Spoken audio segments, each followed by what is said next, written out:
Welcome to amidaedutech.com. Subscribe to Amida Edutech for more updates. MSP procurement of paddy has started in right earnest across the country, and as per the latest numbers, the procurement is almost 22% more than last year. Also, the procurement in the light of the new farm bills passed by the government. Dr. Thak, just wanted to know from you a couple of things. The procurement of paddy is very robust as of now. It is almost 22% more than last year, and most of the states have contributed more amount of paddy to the central pool as compared to the previous years. What do you think is the main factor behind this procurement? More procurement, I think it is easier for the government to manage the distribution system, particularly during the COVID. You never know what happens and what not. Suddenly, again, there is a lockdown. I think this has to be managed anyway. And because of our high stock, I think we managed the things well, even during the lockdown period. You have seen that. Particularly is a great safety net for us and for the poor people. So I think that is one. Second thing is that recently in the minds of the farmers that because of the new farm laws, the MSP will be done away with. Government may not be procuring so much and MSP system may collapse. But this proves that the MSP system is still one, and the government, in fact, if you have seen recently, the Prime Minister himself several times has said that the MSP system will continue. Dr. Thak, MSP system will continue because in Punjab, Haryana, the data shows that in Punjab alone has contributed the total product procurement till 15th of November has been almost 28 million tons of paddy, of which Punjab's contribution is roughly 20 million tons, which is almost 70% of the total procurement, and which is again more than last year, the procurement of Punjab. So also in Haryana, almost 25 lakh farmers have been benefited and 53,000 crore rupees has been passed through this procurement process in paddy. In this, one big factor is that paddy procurement obviously is a couple of states. Are we looking at a scenario where the procurement is more widespread or of more crops in that sense? I mean, more number of farmers get benefited, more states come under that procurement net? Actually, what is happening is that even in the case of paddy, which is relatively the MSP more effective implementation, we find that the states of Punjab, Haryana, Chhattisgarh, Andhra Pradesh, to some extent Odisha, these are the states where MSP is effective, relatively speaking. Other states, particularly eastern states, I find there is not much of effective implementation of MSP in these states, whether it is Bengal or Bihar. Odisha, they are to some extent, but I think there is need for improvement there also. The problem is twofold. One is that many of these states, there is no proper infrastructure for procurement. Infrastructure in the sense the purchase centers are not there. Even if purchase centers are there, if the government procures, there is no place where to keep it. In some cases, you will find the grains from Punjab and Haryana are to be kept in Bihar or Madhya Pradesh or in some other remote areas because the lack of storage capacity is locally and also some other regions. So what I'm saying that unless you develop those infrastructures in those states, both purchase centers and also the storage capacity, warehouse capacity comes as a constraint.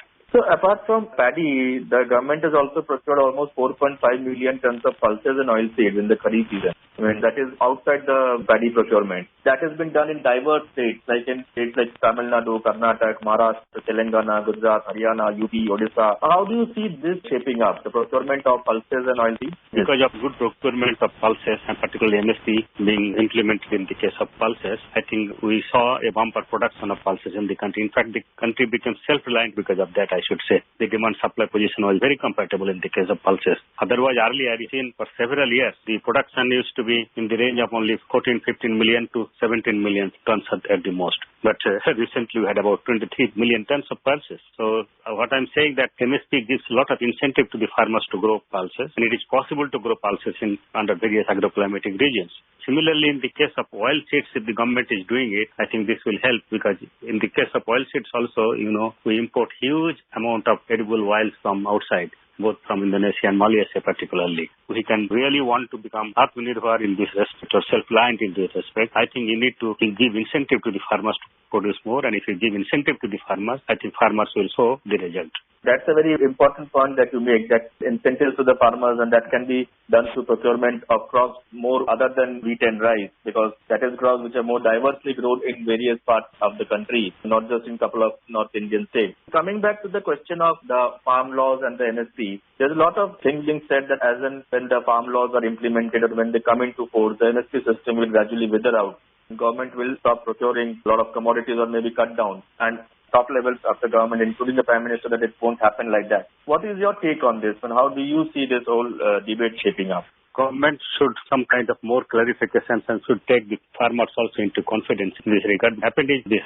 I will say there is a fear in the minds of the farmers and the farmer leaders, especially in the states where procurement, as you said, rightly taking place in Punjab, Haryana. Farmers are agitating partly because of politics, I should say, but partly also because there is a fear in their minds that the MSP system will discontinue. Why this fear is? One reason is that once this particular present law, particularly the law on farmers' produce trade and commerce, Promotion and Facilitation Act, I think this allows you to have barrier-free trade and commerce of farmers' produce outside the physical premises of APMC. And also it wants to facilitate electronic trading. First of all, as you know, currently there is no way trader registered in a particular mandi can trade outside the estate because he is registered only for a estate. In some cases, only in a particular mandi. In some cases, there is intra-estate barrier also in trading. So what happens? This affects the marketing of agricultural produce, and as a result, so very objective of this act is to give remunerative prices to the farmers. If you have seen that if farmers will have a choice to sell in either regulated markets or outside, within or beyond estate boundary and get remunerative prices, clearly stated in the objective. Now the point is, some people feel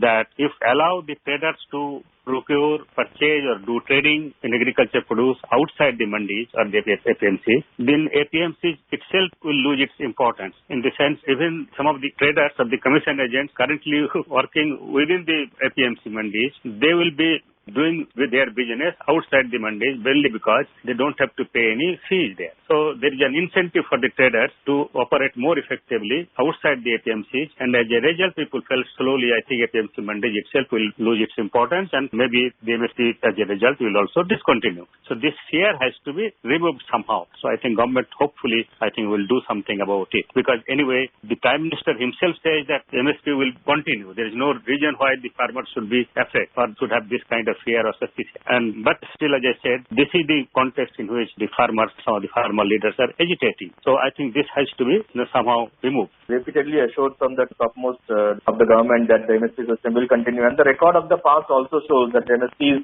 have only consistently benefited a higher number of farmers. They have not been limited to wheat and rice. Now a lot many kinds of different types of pulses and oilseeds are being procured by the government. This year too, as I was just pointing out, procurement is much higher. Much more number of farmers are getting the MSP than they were in earlier times, in earlier 6-7 years of back. Also, there is a lot of talk about the MSP system needs changing. I mean, there has to be some different ways in which the MSP benefit can be calculated. Do you think that also needs to be a talk on that? I think it is important to discuss these issues and then do something about it, because presently, as you also said, commodities, first of all, under MSP is not very widespread. And secondly, even if it is implemented in the case of paddy and wheat, it is not in all the paddy and wheat growing regions. So as a result, I think farmers have a lot of dissatisfaction, and as you know, hardly 8 to 10% farmers in the country benefit from this. Although normally what happens that because of higher MSPs, it gives a signal to the market, and market prices also remain high. As a result, farmers even in those regions where it is not implemented, they benefit. But that is indirect kind of benefit. But directly, something needs to be done. My suggestion was that it should be something like Avantar. Avantar, it was tried on pilot basis in Madhya Pradesh. Initially, it was okay. Then second year, I think it did not do so well because of the, again, cartelization of traders and artificially try to raise the price and all that and market prices. And then sometimes they try to reduce the low prices. And as a result, the difference between the MSP and the market prices were so high that it was impossible to implement. So at least the way forward should be that at least some percentage, suppose up to 10% of the difference between the market prices and the MSP can certainly be compensated in respect of all the commodities by the government. It will not cost much. This is the general experience through research. But if this kind of regulation also from the government will be important so that traders or the commission agents artificially do not collude and make problems for the government to intervene. Under the present system also, the traders and commission agents, they collude and try to keep prices or pay to the farmers much lower than what is needed. And similarly, even if you have a different system, they always try to manipulate things. So this manipulation by the traders and commission agents must be restricted or regulated anyway under any system that you create. So at the local level, there should be some institutional arrangement proper with a good governance system which can take care of this. Otherwise, I think no matter whatever you do, even this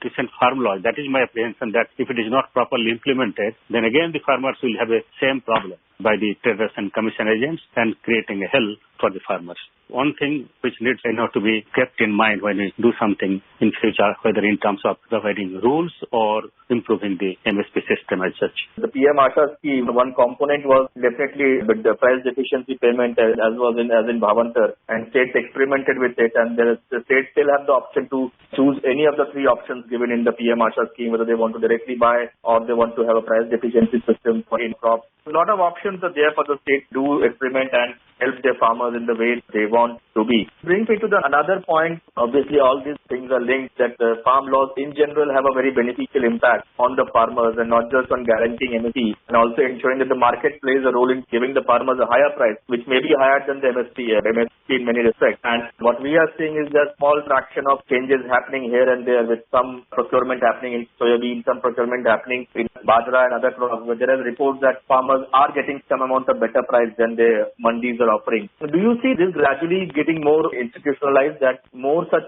out of mandi trading will be happening where farmers will be the end beneficiary of the thing? There is a proper competition between the two systems. Certainly farmers benefit.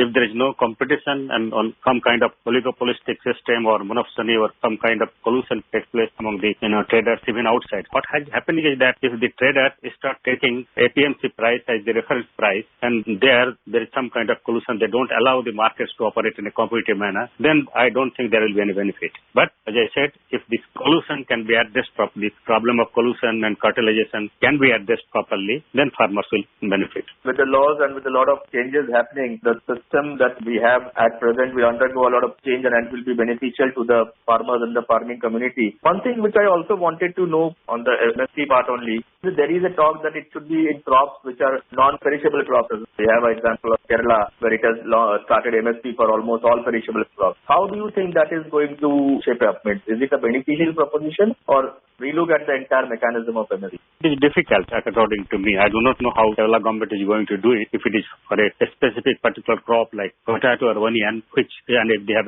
proper storage facilities locally, they can probably do it. But in the case of most of the perishables, we don't have sufficient physical infrastructure to carry out this kind of operation. So I think as a result, I think there will be a real problem, because government just procures and then the things rot, and then what do they do? I mean, the government cannot afford to do this kind of business anywhere, for instance. Difficult. In the case of rice, wheat, it is possible because the shelf life is longer. But in the case of vegetables, it is not so easy. Immediately, within 2-3 days, the things perish. The government cannot do this kind of business. It will be totally losing proposition, and it will not benefit anybody for that matter, I should say. There should be another way of doing it. As we already have a system of market intervention, like in case of onion, we have seen, potato, we have seen, whenever the prices rose abnormally, the government intervened, and particularly NAFED started procuring it and selling it locally in through cooperatives, apna mandis, or whatever institutional arrangements you have locally. But otherwise, I think, what do? You can't locally, daily, you have to procure and then sell it through your even PDS or other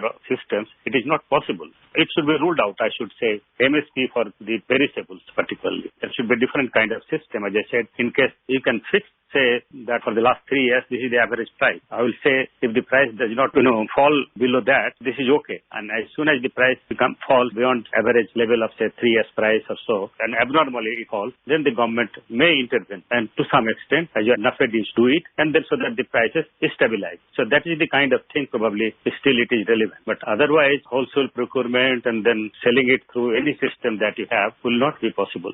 Basically, the MSP system is pretty well, and it needs to be tweaked or relooked to make it more broad-based into more crops, into more things. Perishables, obviously, difficult and challenging to include them in that. Also, the schemes like PM Asha, which is there to price deficiencies, is system of price deficiency payment states could explore that to give more benefits to their farmers. And obviously, the fact that the procurement this year of paddy and also oilseeds and pulses gives a very strong message that the MSP system in these crops and in these ways are going to stay. The government itself repeatedly assured all the farmers. And we hope that with this, a lot of positive things will come out in the days to come. Thank you, Dr. Thak. Thank you.